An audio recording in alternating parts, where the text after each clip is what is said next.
کیونکہ اللہ قرآن میں کہہ رہا ہے اے میرے بندے زیادہ گمان نہ کر، زیادہ گمان گناہ ہے، مگر تو جو مجھ سے گمان کرے گا میں تیرے گمان کے مطابق کر دوں گا۔ کر دیتا ہے، ہم گمان ہی نہیں کرتے، تو ہم تو بیچ میں بندے گھسیڑے ہوئے ہیں نا، مخلوق گھسیڑی ہوئی۔ مخلوق کو نکال کے اللہ سے بات کرو، پھر دیکھو کیا معاملہ ہوتا ہے۔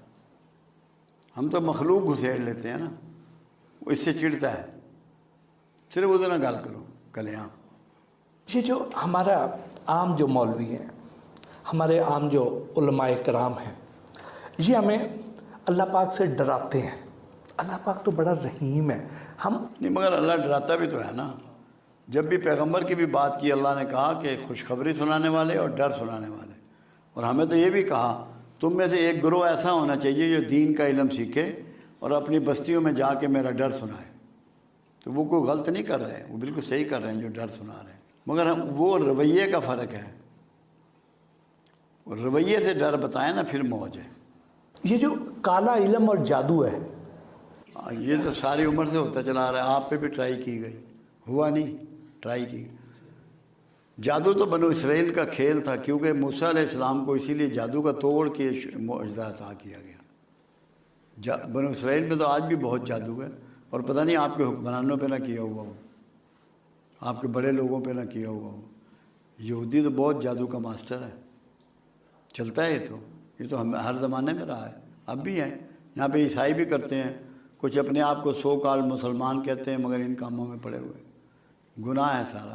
ایک جملہ لوگ کہتے تھے، وہ بڑا غلط ہے، کہ جادو برحق ہے۔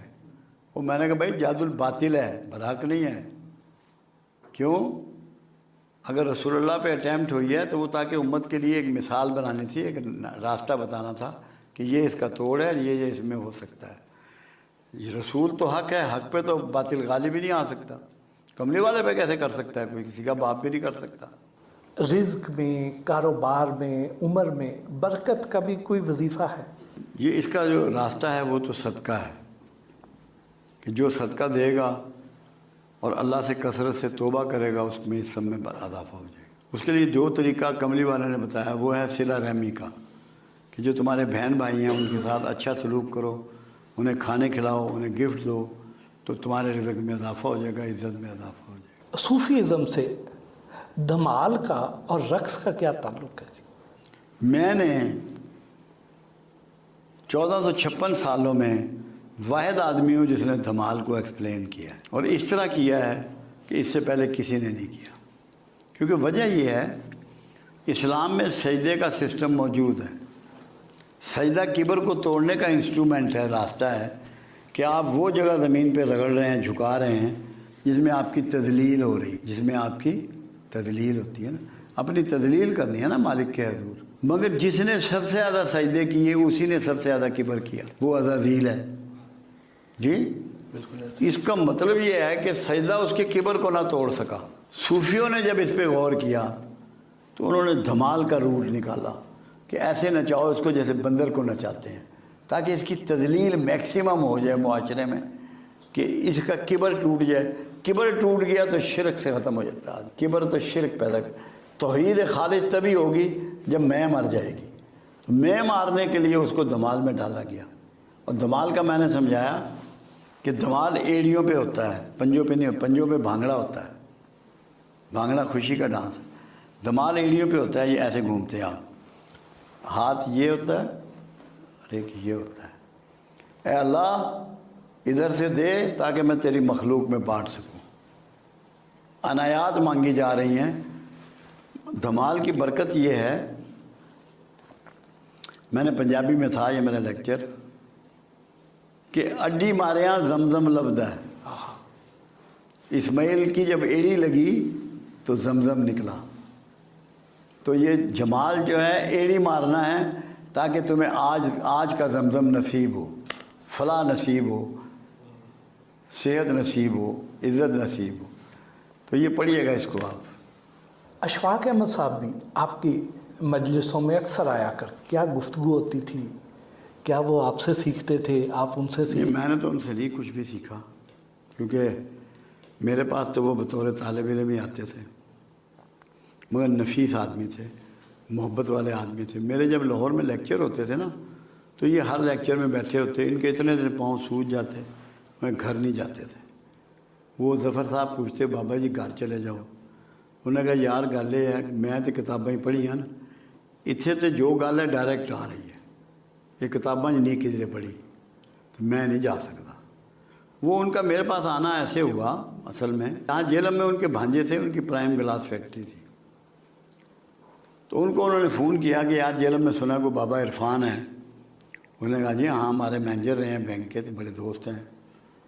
ان کو امریکہ سے کسی نے کہا، ان کی جو نو تھی یعنی کہ بہو انیک کی بیوی جو سب سے بڑا بیٹا ہے، اس کو آنکھوں کا کوئی ایسا ایشو ہوا تھا کہ ڈاکٹروں نے کہا یہ بلائنڈ ہو جائے گی ودن فورٹ نائٹ، تو تم کو بابا تلاش کرو، ہمارے پاس تو اس کا علاج نہیں ہے۔ غزالہ نام ہے اس کا، یہ نام بھی یاد ہے۔ تو وہ انہوں نے کہا جیلم میں کوئی بابا ہے، انہوں نے کہا جی آ جائیں۔ اشفاق احمد اس کے لیے آئے میرے پاس، میں نے انہیں طریقہ بتایا، مولا نے کیا 10 دن میں وہ نارمل ہو گئی، ڈاکٹر کہنے لگے بیماری ختم ہو گئی، امریکہ کے ڈاکٹر۔ پھر اشفاق احمد نے آنا شروع کیا، بڑے سوالات کرتے تھے، بڑے سوالات کرتے تھے، یہاں تک کہ ایک دفعہ ایک سوال کیا انہوں نے کہ عرفان صاحب جو بندے کے چوٹ لگ جائے، کوئی مارے، کوئی زخمی ہو جائے تو روتا ہوا ماں کے پاس آتا ہے، اور جو 70 ماہوں سے زیادہ پیار کرنے والا ہے اس کی گود کہاں ہے؟ یہ تو ماں کی گود ہے۔ میں نے کہا اشفاق احمد تو بوڑھا ہو گیا، تجھے نہیں پتہ؟ کہتا نہیں پتہ۔ میں نے کہا توبہ اللہ کی گود ہے، اس میں پناہ لو۔ چیخ مار کے رویا۔ یہ اس کا پہلا لیسن تھا جو اس نے یہاں سے لیا۔ پھر میں ان کے گھر گیا، کھانا کیا انہوں نے میرا، اپنے اس سے بڑا کمرہ تھا جس میں ان کی زمین سے وہاں تک کتابیں تھیں، 16,000۔ کہنے لگے عرفان صاحب یہ 16,000 بکس ہیں جو میں نے ساری پڑھی، ایک جلد نمبر لگے ہوئے نام لکھے۔ میں نے نظر ماری، میں کہا اشفاق احمد ساری زندگی باطل ہی پڑھتا رہا ہے؟ کہتا ہے بابا جی کی مطلب؟ وہ میں کہا یہ تو ساری مخلوق کی ہیں، مخلوق میں تو ضرور بدل نکل، بدل میں نے جھوٹ، خالق کی کدھر ہے؟ خالق کی دکھا مجھے۔ پھر 6.5 سال اشفاق زندہ رہا، خالق کی کتاب کے علاوہ اس نے کسی کتاب کو انگلی نہیں لگائی۔ وہ تمہیں بہت آتے تھے سیکھ، کیونکہ ان کا ڈیلی پروگرام یہ بن گیا تھا، قرآن پڑھنا ہے انہوں نے تو فوراً مجھے رنگ آ جانا ہے، میں نے آج یہ پڑھا ہے، اس میں کیا مطلب ہے، کیا کرنا۔ 6.5 سال ان کو ٹریننگ دی ہے قرآن کی، بانو قدسیہ کو، دونوں کو۔ ان کی اولاد بھی میری بڑی تابعدار ہے، ادب والے لوگ تھے، میرے ہوتے ہوئے وہ کبھی زندگی میں کرسی پہ نہیں بیٹھے، دونوں میاں بیوی۔ کمال کا ادب تھا ان کا، زمین پہ بیٹھتے تھے۔ یہ دور سائنسی ترقی کا دور ہے، آئے دن کوئی نہ کوئی نیا مرض سامنے آ جاتا ہے، پھر ڈاکٹر سائنسدان اس کا علاج ڈھونڈنے نکل پڑتے ہیں۔ تو یہ جو روحانی طریقہ علاج ہے یہ اس سے بہتر ہے، کم از کم کروڑ درجے بہتر ہے۔ اس کی وجہ بتاؤں، ڈاکٹروں کو میں نے چیلنج کر دیا، میں کہا تمہارے پاس تو کیورنگ سسٹم ہی نہیں ہے، مینجمنٹ کر رہے ہو پرابلم، روحانی طریقے میں تو اس کی کیورنگ ہے، کیونکہ وہ اللہ کے بتائے ہوئے راستے کے مطابق